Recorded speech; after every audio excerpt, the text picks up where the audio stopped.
Hi, my name's Hannah. If you haven't guessed by my accent already, am an American, but I've lived in the UK for 12 years, 6 of those in Derby, and the last 5 I've lived in Nottingham. I've been married to Jake for 3.5 years, and we lead a missional community called Big Table that is focused on supporting people dealing with addictions and is particularly focused on the council estate where we live, which is called Inhamnook and is the best place in the world. Just so you don't spend this entire time wondering what's gone on with my face, yesterday I slipped in the toilets at work and managed to hit my cheek on the top of a hand dryer. So it looks worse than it feels. It's actually fine, but it does look like I got into a fight. So that's what's going on there. So I'm going to be talking about having an open house or an open home. And this is because it's something I really, really care about. It's a core thing in, I think, my story, particularly in the UK, both for how I am trying to live my life and also in all of the places that I've been welcomed in. I've particularly needed that because being far away from my biological family for the past 12 years, I've really, really appreciated the people who have welcomed me, not just into their homes, but into their lives and into their extended family. It's made such a difference. So that's part of the reason why I care about this so much. In Psalm 68, it says that God puts the lonely in families. And I think that you can see that throughout the Bible, that this is a core theme of what God is about. I do think that the lonely isn't just certain people, that's all of us. At points, all of us are lonely. Even those of us maybe with a big family all around, we still need other people. We still need that opportunity to be able to be vulnerable and to be able to be ourselves. And I really believe that's what having an open house is about. It's not just about saying you're welcome in. It's actually saying you're welcome into my life. You're welcome into my mess. I'm not gonna just block off and only show you the shiny parts of my life. I'm gonna welcome you in fully. And this is for you if you're married, if you're single, if you have kids, if you don't have kids, if you're male or female. I know that this is a women's conference and I happen to be talking about this for this conference, but actually this isn't a women's issue. This is a human issue, a human thing, and we all get to be a part of this. Even if you don't feel like you have a home that you can welcome people into at this point, you might be living with other people, it might be difficult, but you can be someone who's really good at inviting yourself round to other people's houses and just taking part in their lives, doing the washing up, being close to other people's children. We all can do that. I like to think of it as a bit of a spiritual gift, the gift of inviting yourself around to other people's houses. So this is for you as well. This is for all of us, really. So part of my story is that when I first came to the UK, I just encountered a whole bunch of people who were really, really good at welcoming me into their homes. When I first came, I came to Bible College in Oxford and I had church placement. And the first time that I was round at the home of the couple who led the church, Neil and Dee said, here's where the kettle is, here's where the mugs are, here is where the tea and coffee is, and this is how we like our coffee. And that was a really good way of just starting as they meant to go on with us, with saying, you're really, really welcome in and your family. And so it would turn out that every time I went to their house, I would walk in the door, kind of shout up to wherever they were, make myself a cup of tea, make them each a cup of coffee, and shout that it was there on the side. And really went a long way in making me feel a part of their homes. So when Jake and I got married, that was something that we've tried to be really, really intentional about. about saying to people, you're really, really welcome anytime. And one thing that we learned to do really early on was to say, you're really welcome anytime, and you can know that you can pop by anytime because we promise to tell you if it's a bad time. We promise that we won't be polite and we won't be going, I wish they would leave, but I can't say anything, that we're gonna be honest, and we really, really do want you round, and most of the time we're gonna be really happy for you to come round.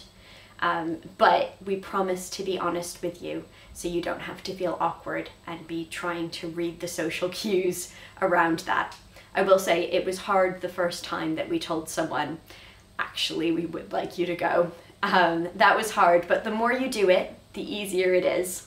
So that's an encouragement there. I do have, I wrote down a list of a few things that have been really, really helpful for me. So I'll throw them out there. You can see what's helpful for you around this. But the first bit was, I think I've learned that having an open home gets easier the more you do it. It's a bit like a muscle. The more you exercise it, the more you enjoy it. For me, when I go running, the more I do it, the better it is. If I haven't gone running in 6 months, which is often the time when I'm going running, it's not such an enjoyable experience. But the more I do it, the better it gets. And I found that when I've gone through seasons where there's been people popping by all the time, actually my joy in that experience, I feel like I have lots more joy. I'm able to really enjoy people being there and a part of my life. But if I haven't done it for a while, then when someone does pop by, my first instinct is to think, oh, they're interrupting my life. I'm used to just being able to control my own time. And so I have to remind myself, if it's feeling hard, I'll have to think, you haven't been doing this much recently. That's why it's feeling hard. The more you do it, the more you enjoy it. So I tell myself that fairly frequently, and hopefully that encourages you as well. The second thing is that healthy families have healthy boundaries. And there's a couple called Caesar and Tina Kalinowski who are from the States. Caesar's written a bunch of books and Tina is an absolute legend. I've heard them speak quite a few times, and they're really good at telling stories about what it looks like to live as extended family. One of the things that they say is that they do tell people you're welcome to come around anytime, but if someone comes and actually it's just not the best time, they might be in the middle of something, they might need a bit of a rest, that they'll actually say, you know what, actually, is it something that can wait? Because I'm really happy to catch up with you tomorrow. If it can't wait, you're family and we'll make time for you. But if it can wait, is it okay if we leave it? We kind of need a bit of space ourselves. And they're just really open with people about that. And we've tried to adopt that in our lives and have found that people do generally respond really well to that. They'll actually want you to have the space that you need, but it's just about being honest. And we try not to have huge walls of boundaries. We found that if we have slightly flexible ones, which mean that we do try and make sure that we have space for just us and space to rest, but also letting people know that you're welcome into our lives, you're welcome into our rest. And again, we'll tell you if it's too much, but we try not to have massive walls of boundaries because it doesn't really feel like family. So yeah, so we try and do it with the healthy boundaries. If you've ever read the book Boundaries, which is a good book, it talks about that, about not having too much and not having none, but having just some healthy boundaries there. So that's a large part of what we try to do. One other thing is not to let cleanliness get in the way of family and welcoming people in. I do have a confession to make that I really like my dishes being washed well, and I like them being rinsed when they're washed, and lots of people don't do the dishes how I would like them to. But for me, that's a bit of a dying to self thing of going, but it's more important to me that people feel welcomed and that they feel like they're a part of family here. And part of that is saying, yes, you can do the washing up. Thank you very much. And so my rule for myself is that I'm not allowed to wash dishes again unless I can see or feel bits on them. Even if I have some questions on how well they were washed, it's not going to kill me. I'm going to do my best with that. And just for yourself to either not let those boundaries of going, those things where you go, oh, but I want it to be done this way and this way and this way. Don't let that get in the way of family. On the other side, don't let having a messy house get in the way of family either. Some of the people who have been most welcoming to me are people who do not have tidy houses a lot of the time. And generally, I think I feel more welcomed being invited into their mess. So don't let that get in the way. Get people to help you clean when they come round if it needs to be done, but that's not a reason to not have people. Yeah, just take away any of those societal expectations that you're feeling. Just let those go, because this is about family, and it's okay to have the mess on display in that as well, literally and figuratively. The last thing is just to put things where people can find them. This is Gina Kavanagh taught me this, and it's one of the best things I've learned, is to put the kettle and the mugs and the things for tea and coffee out on display so people can find them, so they're not having to rummage around. And when people come around our house for the first time, one of the first things that we try to do is say, this is where you make the hot drinks, go make yourself a cup of tea. Just because I really, really want them to feel like they're family and like that's something that they can do at any point when they want to. I don't want them to be sitting there waiting for us to offer them something. I'm really happy to serve people, but it's more important to me that they feel like they're a part of things here.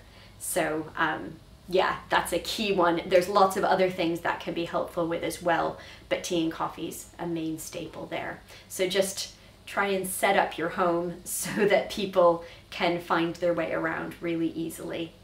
Put things in places that's actually based around extended family.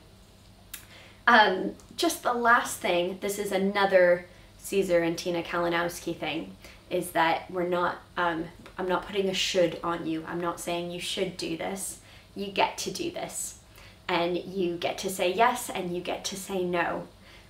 There's a freedom there that this isn't a heavy burden. If you're starting to feel some guilt, get rid of that. But you get to be a part of extended family. You get to be seen for yourself.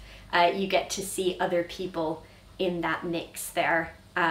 This has been one of the greatest joys of my life, both being in other people's lives and having people come into my life and my home. So I hope you're encouraged by that there. If you ever want to have a chat about this, come find me. If you don't know me, ask around. Someone else probably knows me. It's one of my favorite things to talk about, so I'm really happy to. Yeah, and I'd love to hear about how that's working for you as well. Thanks. Bye.